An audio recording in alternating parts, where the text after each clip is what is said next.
de orden, plomería informativa.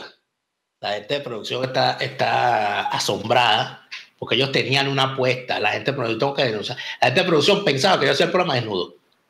Acabo de tumbar otra tramoya. No importa. En cualquier momento me vuelvo a ir de vacaciones porque ya basta. También necesito vacaciones cada 2 meses. Necesito, oye, imagínate tú. Si yo tuviera todos los reales que esta gente dice que uno tiene, yo me la pasara de vacaciones, pero no puedo. Voy de vacaciones una sola vez al año, pero cuando me voy las disfruto. Con Europa bajo costo, conocer Europa está al alcance de tu mano, al país que quieras ir de Europa.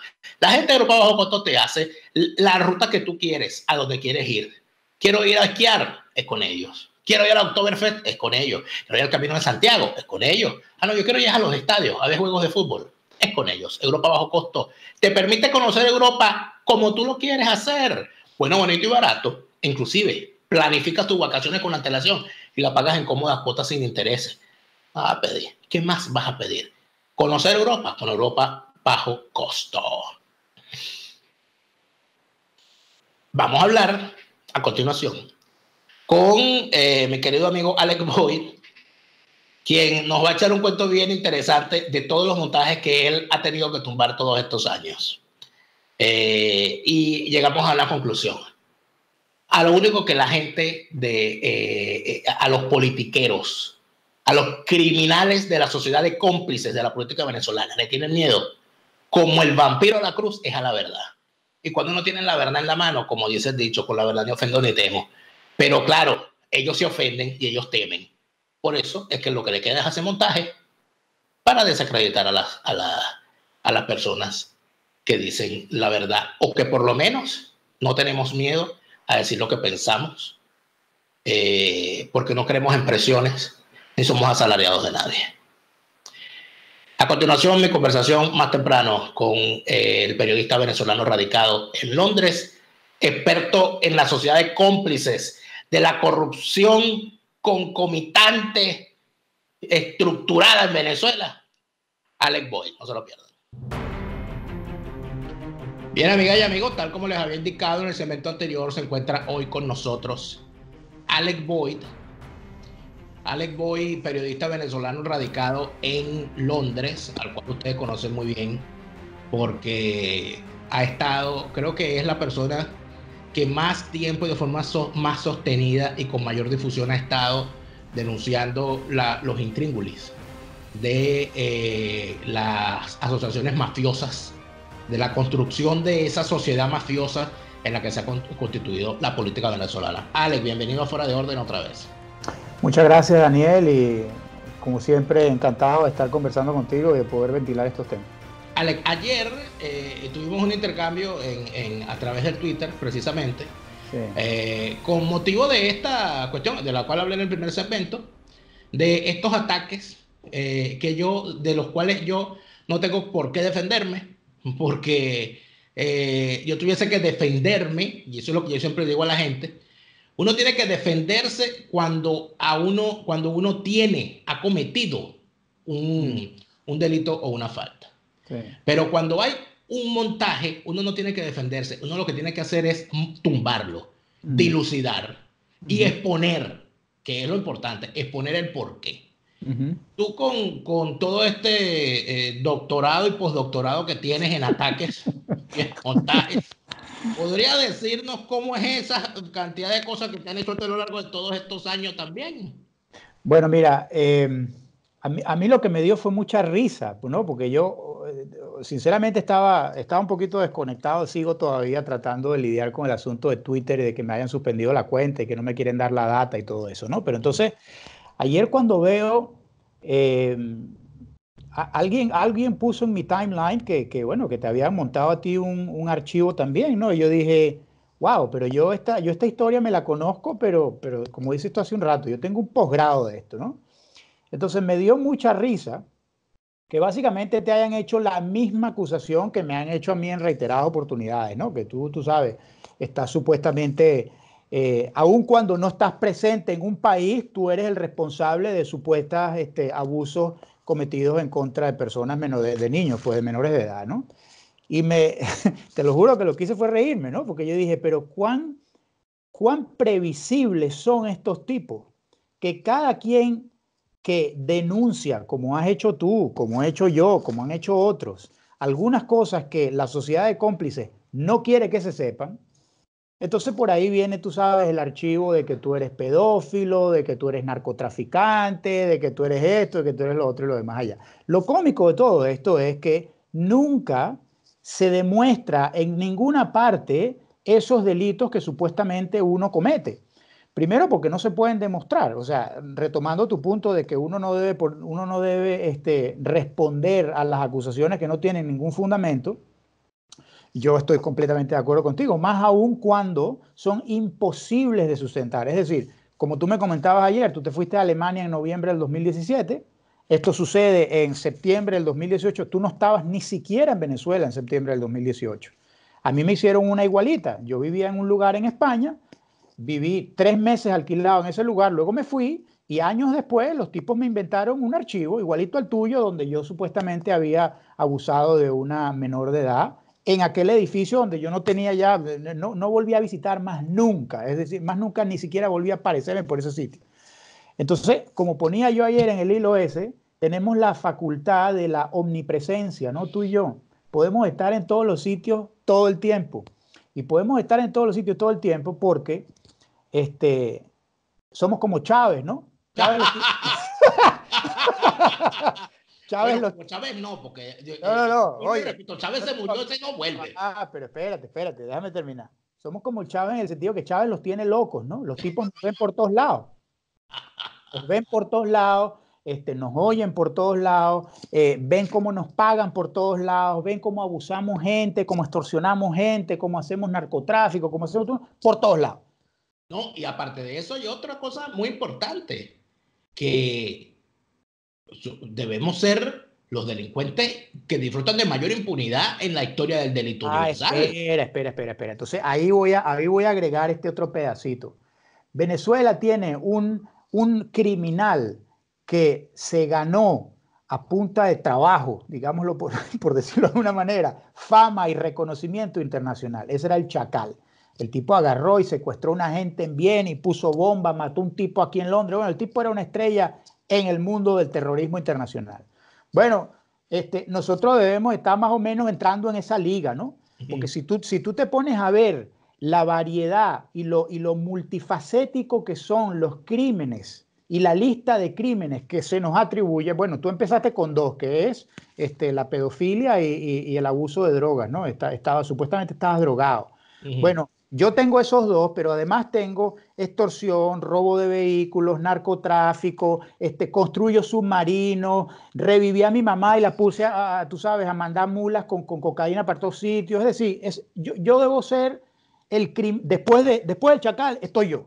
O sea, yo debo ser el criminal más atrinca que ha parido Venezuela desde el Chacal para acá. Y bueno, ahora ya veo que te van a meter a ti. Bueno, entiendo que te acusaron también de homosexual. Como que no, pero que eso no es una acusación. Exactamente. Pero es que lo primero, ¿no? Que ya yo lo he dicho. Ya yo lo he dicho en el primer segmento. Es que yo nunca he ocultado que soy homosexual, porque eso ni es un delito, ni es una tara, ni es problema de nadie. Entonces yo no entiendo por qué lo usan. Si yo mismo lo digo. Porque solamente en unas mentes tan primarias y básicas y yo diría deficientes como de las personas que montan estas joyas, se puede usar ese argumento como una acusación. Fíjate tú que lo han hecho contigo, que tú, como acabas de decir, abiertamente has admitido ser homosexual. Eso no es crimen. Bueno, escúchame. No, espera. Eso sí es crimen. ¿Dónde es crimen?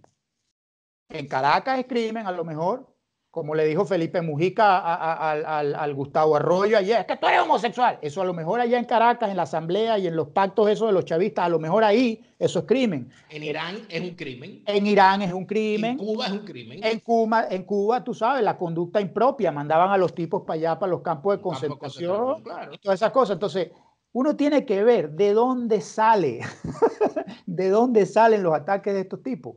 Y como tú decías hace un rato, ¿por qué salen los ataques? Bueno, muy sencillo, porque tú estás revelando cosas que esta caterva de ampones no quiere que se ventilen.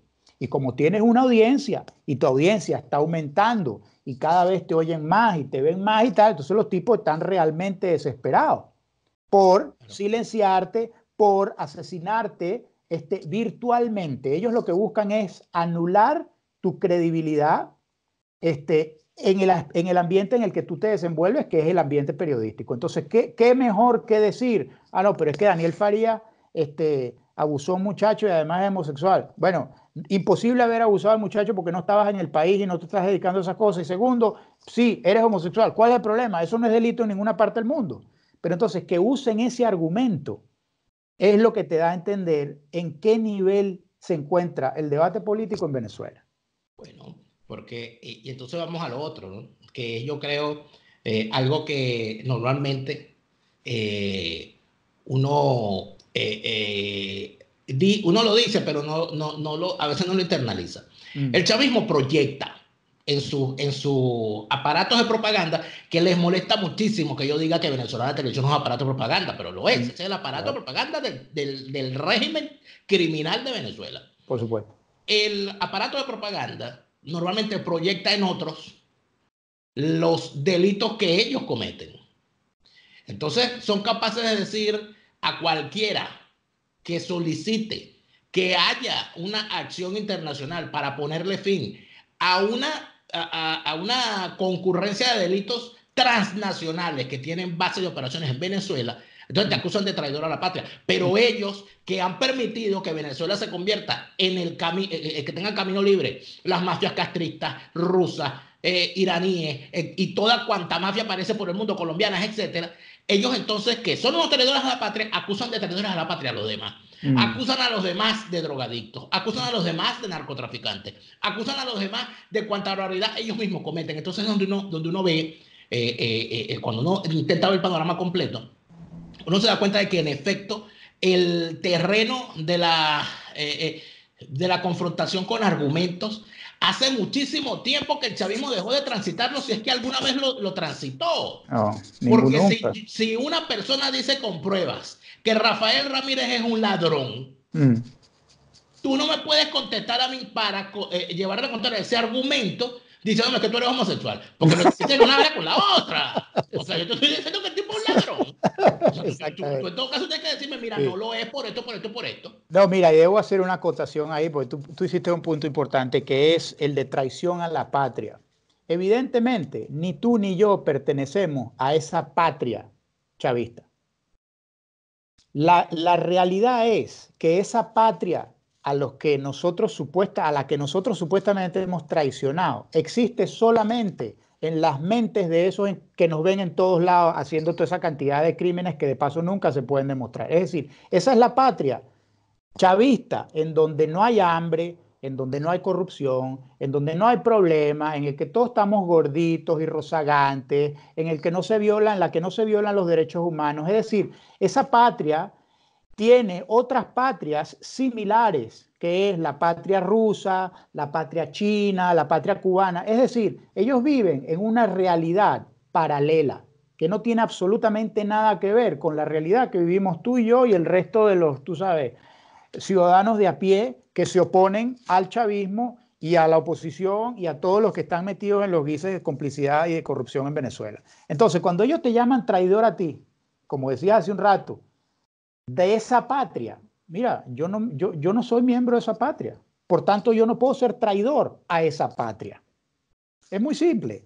Pero como dices tú, uno no puede llegar a explicar ese argumento porque lo primero que quieren hacer es descalificarte con acusaciones que no tienen ningún sentido, con acusaciones que no son ni siquiera acusaciones, puesto que decir que alguien es homosexual no es una acusación, ni es una descalificación ni nada. En todo caso, es una descalificación propia que exhibe un homofobismo, o tú sabes, una característica homofóbica galopante, que es la que ellos tienen, tú sabes, a lo mejor porque todos son enclosetados y no se sienten.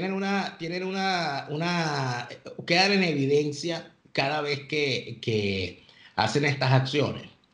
Dejan mucho en evidencia. Yo creo que esto es interesante revisarlo, Ale, de cómo quedan en evidencia las falencias y las carencias de esta dirigencia criminal roja y azul y de todo otro color, cuando ponen en marcha sus aparatos de ataque. Fíjate, Para ellos, como me dijo el jefe de seguridad de Juan Guaidó, y por cierto, familia de él, no es primo segundo, Rodney Pacheco, uno critica a Juan Guaidó porque hay alguien que le paga. Esa es una de las acusaciones. No, la posición tuya es porque tú eres un asalariado y tú defiendes. Lo que quiere decir que ellos valoran la comunicación en función de quién le paga al comunicador. Entonces uno debería decir, bueno, entonces a ti te pagan por defenderlo, porque si a mí me pagan por atacarlo, te pagan por defenderlo. Claro. ¿No? El otro, y allí, ¿qué hay subyacente? Cuando un tipo dice ser de izquierda, pero discrimina, cuando un tipo dice ser humanista y tortura, cuando un tipo dice ser demócrata y pone a sus esbirros a caerle a golpes a periodistas para que no le tomen foto con Ramos Jalú, o pone al jefe de sus esbirros a llamar a periodistas que lo critican asalariados. ¿Qué hay detrás de eso? Hay evidentemente una gran inconsistencia, una gran incoherencia y una gran falsedad, porque la mentira tiene patas cortas. Y esta gente se le ven esas patas cortas cada vez que la meten. Es así, es así. Y continuando en ese tema, tienen las patas cortas y la credibilidad que tenían y el capital político que pudieron tener en un momento dado, hace unos meses atrás, ya no existe. Entonces, en su desesperación, como dicen los franceses, ellos están tratando de huir hacia adelante y no saben otra cosa que denigrar, acusar, tratar de minar la credibilidad de la gente, etc. Entonces, como digo yo, oye, si a mí me acusan y a ti te acusan también de ser un tarifado, número uno, nunca hemos visto quién es el que nos paga. O sea, ellos tienen una lista y ellos, tú sabes, continúan usando van rotando la lista, ¿no? Pero un ejemplo específico del que hablábamos el otro día, por cierto, en el programa es, oye, a mí no me terminan de llegar los benditos cheques, chicos. Los cheques que ha visto Henry Ramos Ayub, que él supuestamente tiene en su mano. Oye, a mí no me llegan. O es que él lo está cobrando por mí. ¿Cómo es el asunto? Entonces, el G2 me paga, el Mossad me paga, el MI6 me paga, la CIA me paga, el FBI me paga el Vaticano. A mí me paga todo el mundo, compadre. Pero el Vaticano también. El Vaticano también. Entonces, pero ¿cuál Vaticano? ¿El del Papa comunista? El del Papa comunista. Bendito Cristo. Sí. Entonces, yo lo que digo es, oye, si yo estuviera recibiendo esas cantidades industriales de dinero que a mí me pagan por hablar bien o mal de Guaidó o del hermano o de Ruperti o de quien sea, oye, ¿tú crees que yo estuviera en este trajín de tener que estar, tú sabes, levantando dinero y y tratando de hacer pro bono y con las uñas, con Twitter, por ejemplo, para que me devuelvan mi vaina? No, ya yo me hubiera ido a Estados Unidos y les hubiera metido una demanda a Twitter de millones de dólares por daño, por haberme quitado por haber cercenado mi derecho a la libertad de expresión, por haberse negado a darme mi trabajo de dama de diseño. Pero aquí estoy, que tengo que estar, tú sabes, pidiéndoles de por favor, porque no tengo cómo contratar a un abogado. Entonces yo digo, ¿dónde están los pagos? ¿Dónde está la evidencia? Entonces, toda es inventada, toda existe en ese mundo etéreo, en esa patria etérea en la que ellos viven, que no existe sino en la mente enajenada de esa gente. Vamos a suponer que por un momento nosotros dejáramos de criticar, dejáramos de investigar, que Panam Post dejara de publicar los trabajos de investigación que hace mostrando la podredumbre, que la gran mayoría, que por cierto, y esto yo tengo que volverlo a agradecer, la cantidad de almas anónimas, anónimas no porque estén detrás del anonimato, sino porque no necesariamente son amigos de uno ni lo conocen a uno, que se dedican por su cuenta a investigar cuando ven un montaje. Y te mandan datos, te dicen, mira, esto, y te dan la información y con eso uno puede corroborar y termina revelando las cosas. Si todo eso dejara de ocurrir, mi pregunta es, ¿qué pasaría con el régimen venezolano? ¿O qué pasaría con los políticos en el mundo? Porque en todas partes se cuecen habas y lo único que detiene las arremetidas de un gobernante, de un demagogo o de un mal gobernante o de un gobernante con malas intenciones es la opinión pública. Eso es en Inglaterra, es en Venezuela, en los Estados Unidos, es en Europa, es en donde sea. Entonces, esta gente pretende que sus crímenes desaparecen si la gente no habla de ellos, me imagino yo, ¿no? Sí, ellos tratan efectivamente de tapar el sol con un dedo, ¿no? Entonces el sol en este caso eres tú o soy yo, o es el Panam Post o es quien sea. Entonces ellos creen que cerrando una cuenta o censurando el acceso al website, o tú sabes, dándote un batazo o algo de eso, ellos van a desaparecer los hechos ilícitos de ellos en los que ellos sí están incursos, en los que ellos que sí están documentados y que sí son evidentes y pueden ser demostrables. Entonces, es más fácil atacarte a ti que, oye, salir por la televisión de Raúl Gorrín y decir, oh, lo sentimos mucho, pero de verdad que, oye, agarraron a mi guardaespaldas y al otro que designé por allá, cogiéndose los reales y yéndose de rumba. Eso no va a suceder nunca en Venezuela. Entonces, el problema es que en Venezuela nosotros hacemos todas estas denuncias, pero no hay ningún tipo de consecuencia.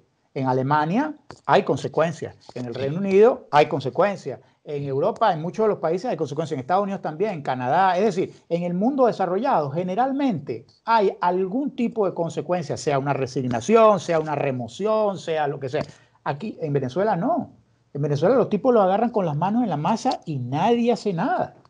Entonces, ¿podemos nosotros dejar de denunciar? No, no vamos a denunciar, vamos a seguir denunciando porque es lo que nos provoque, lo que nos da la gana de hacer, básicamente lo debemos como un deber ciudadano. Ahora, allá ellos que sigan ellos, tú sabes, inventándose todas sus joyas y todas sus tramoyas y todos esos inventos que son indefendibles. Ahora, hablando de agarrar gente con las manos en la masa. Ahorita hay una posición dentro de esa. Alguien me decía ayer, eso no es una oposición, eso es una descomposición política. Sí, Donde unos que dicen ser opositores acusan a otros que también dicen ser opositores de ser traidores por haber firmado un acuerdo con un régimen con el que estos también estaban negociando. claro, Es decir, yo estaba negociando, pero como tú firmaste primero, tú eres un traidor. claro. Yo no. Entonces, la pregunta es, eso que tú llamas y que evidentemente es así, una sociedad de cómplices, y eso que ayer me decía en el programa junto a Neomar Hernández en Radio Caracas Radio, el doctor Bayardo Ramírez Monagas, que él dice y plantea, y creo que es un planteamiento impecable, que la preocupación no tiene que ser ni hacia el narcotráfico, ni hacia el arco minero, sino hacia la corrupción, porque es la corrupción, y él Claro, plantea que la corrupción simbiótica y concomitante es la que permite que todos los demás delitos estén impunes. claro. Que la corrupción es el gran enemigo, porque siempre se ha pensado que la corrupción no mata, que la corrupción es un delito Nos menor de un mata. tipo No, que se robó unas gallinas y tal, y eso no, no, no no, no, importa. no. Pero entonces la pregunta es, tú que estás viendo esa sociedad de cómplices, ¿no crees que vimos el peor de sus rostros? Y lo estamos viendo ahorita, con eso que hizo Timoteo Zambrano y eso que dicen los otros negociantes y toda esa discusión que tienen ellos tirándose la piedra, ese espectáculo que hicieron Felipe Mujica y el otro personaje, eso al final no nos deja en evidencia que aquí, de verdad, como nos dijo un televidente, no tenemos una oposición política, sino una descomposición política. Bueno, evidentemente no tenemos oposición política. O sea, el chavismo no ha estado 20 años en el poder de gratis. Si la oposición política de verdad, ciertamente fuese oposición política, ya el chavismo no estuviera ahí. O sea, vamos a estar claros. El chavismo solamente ha podido estar 20 años por la suprema inutilidad de la oposición política, entre comillas, oposición política en Venezuela. O sea, eso está claro. Entonces, yo no podría estar más de acuerdo con el argumento del señor Bayardo, no escuché bien el apellido. Bayardo Ramírez Monagas. Bayardo Ramírez Monagas. Yo no podría estar de acuerdo más con ese argumento y por eso es que yo he tomado digamos, el caballo de batalla de la corrupción, porque para mí la corrupción es la causante de todos los problemas en Venezuela.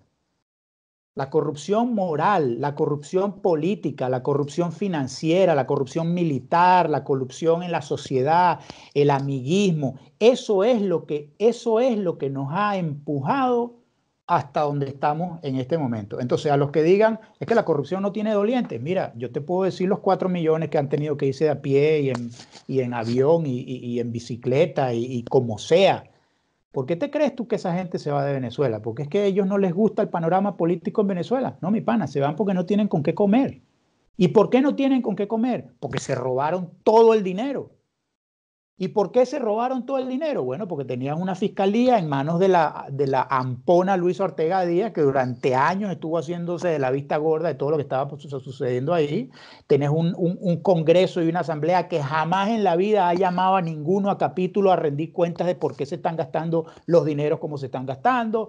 Y entonces es una corrupción dentro de PDVSA que despidió a 20.000 trabajadores y tiró por tierra miles de años de experiencia, años hombre acumulados para meter gente que no tenía ni la más mínima idea del negocio petrolero. Es decir, todo está fundamentado en la corrupción. Entonces yo estoy de acuerdo completamente. No es el estamento militar, no es el arco minero, no es el narcotráfico. No, no, no. El narcotráfico no pudiera existir en Venezuela si las Fuerzas Armadas venezolanas no fueran corruptas. Víctor Vargas no pudiera haberse convertido en el banquero que soy rico de toda la vida en Venezuela sin la complicidad de la Fiscalía, del Sudeban y de todas las autoridades financieras del país. Y te puedo nombrar también a Escotet, y te puedo nombrar también a los guisos del Tesoro de Raúl Gorrín con Andrade, o a los demerentes con el Coco Capriles. Es decir, nada de eso hubiese podido suceder si no fuese por la absolutamente bien distribuida corrupción en todos los estratos políticos, sociales, financieros, militares, etcétera, en Venezuela. Ahora, fíjate algo que también queda aquí en evidencia, y que era lo que me decía el doctor Bayardo Ramírez, que de verdad el planteamiento para mí es fundamental. Que no solamente que hay una corrupción simbiótica y concomitante, sino que también estamos hablando de su carácter transnacional. Entonces uno ve, ¿verdad?, todo lo que está ocurriendo en España, donde se niegan a extraditar al Pollo Carvajal, donde están asentados bolichicos con dinero montando empresas y comprando propiedades sin que nadie los detenga, donde Víctor Vargas, por cierto, tienen una sólida relación con España al tener en su familia nada más y nada menos que a uno de los miembros de la familia Borbón, en este caso del ala, y de la familia Franco, además. ¿No? Entonces estamos hablando de que él no será rico de toda la vida, pero bueno, se compró un monarca, un miembro de la realeza. Se metió, es decir, casó a la hija con un miembro de la realeza, entonces, tú sabes, para verse bien, pues, para poderse meter dentro del jet set europeo con rango. ¿Qué tan podrido está el sistema como para nosotros pensar que la corrupción no es nada más, no es que Venezuela se descompuso, es que hay una descomposición transnacional, ¿no? Mira, la descomposición es global, Daniel, no es venezolana únicamente. Nosotros la vivimos desde el punto de vista venezolano porque nosotros somos venezolanos. Y como estudiantes del caso venezolano, pues hemos visto cómo se riega y cómo se ha, digamos, distribuido en otros países, en España, en Estados Unidos, en la República Dominicana, etcétera. Pero eso no significa que fueron los venezolanos que llegaron a esos países a corromper esos países. No, no, no. Como decías hace un rato, se cuecen habas en todas las casas. España es un país sumamente corrupto, la República Dominicana igual, Estados Unidos igual, el Reino Unido igual. Es decir, nadie, ningún conjunto de hombres, ninguna sociedad actual está libre de la corrupción. Ninguna. Entonces, ¿qué sucede? En las sociedades como esta, cuando se dan los casos que se han dado en Venezuela, generalmente, oye, hay consecuencias. Generalmente se abren investigaciones, generalmente la gente, oye, tiene que pagar de alguna u otra forma los ilícitos cometidos. El problema es que en Venezuela nadie paga nada. En Venezuela, mira el caso, vamos a volver al caso de Víctor Vargas. Alguien me preguntaba por Twitter, bueno, ¿y para cuándo es que lo van a meter preso? ¿Meter preso a Vargas? ¿Dónde más o menos lo van a meter preso? ¿Dónde has visto tú un banquero o alguien preso por delito financiero en Venezuela? El chino Recadi, más nadie. En Venezuela no. En Venezuela no, pero en el mundo, en otros países, hemos visto dar con sus huesos en la cárcel a una buena cantidad de sinvergüenza financieros. En la propia España hay varios en este momento presos por la famosa quiebra de Bankia, de Caja Madrid, bueno, el famoso caso del señor dueño del banco Banesto, Mario Conde, que fue preso también por un desfalco, y en los Estados Unidos ni se diga. Ahora, lo que habría que pensar es si Víctor Vargas puede tan tranquilo escapar de la justicia venezolana hasta el punto de que está dentro de Venezuela y no pasa nada, como si podrá escapar también de la justicia internacional, ¿no? Bueno, siempre que se quede en Venezuela y no se le ocurra dejarle de pagar a quien tiene que pagarle, es decir, no a los cuentavientes de a pie, sino a los ampones chavistas azules, rojos, verdes y amarillos, que también, como todo hijo de vecino, han utilizado su banca para hacer sus operaciones ilícitas. Mm. Oye, si ese señor se pone, digamos, dudoso en cuanto a devolver esos dineros, a lo mejor le puede pasar algo en Venezuela, que no va a ser judicial precisamente, que no va a ser judicial precisamente, porque mira, si a ti te depositan una cantidad de millones en tu banco y tú agarras y te gastas eso jugando polo en Sotogrande,